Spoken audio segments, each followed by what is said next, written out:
કરવા નીકળ્યા છે।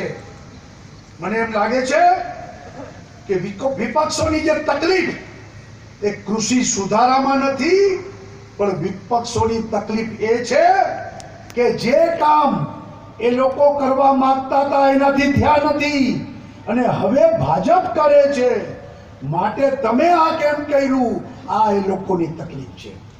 ભાઈઓ બહેનો, આપણી સરકારે ખેડૂતોને 0% ઇન્ટરેસ્ટ કૃષિ ધિરાણમાં કરી દીધું છે। કોંગ્રેસની સરકાર હતી ત્યારે 18% વ્યાજ આ ખેડૂતો ઉપર તમે લીધા છે। અમારી સરકારે 0% વ્યાજ કર્યું। કોંગ્રેસને ખેડૂતોની પડી હોય તો રાજસ્થાનમાં 0% કરાવો। મધ્યપ્રદેશમાં પણ તમે કમલનાથની સરકારે વ્યાજ માફીની વાત કરી હતી। એમના શાસનમાં કેટલા ખેડૂતોને દેવું માફી થયું એનો તમે હિસાબ તો આપો। જૂઠા વચનો આપીને આજ દિવસ સુધી ખેડૂતોને છેતરા છે।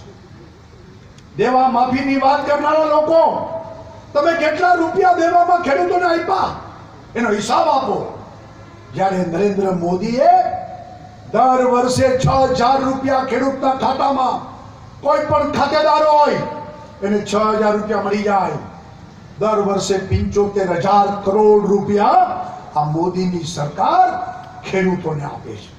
અને આ વખતે 25મી ડિસેમ્બરે અટલજીના જન્મ દિવસે આ વખતે પણ 25મી ડિસેમ્બરે નરેન્દ્રભાઈ દરેક ખેડૂતના ખાતામાં 2,000 રૂપિયા મોકલવાના છે। દેશભરના ખેડૂતોના ખાતામાં મોકલવાના છે। ભાઈઓ બહેનો,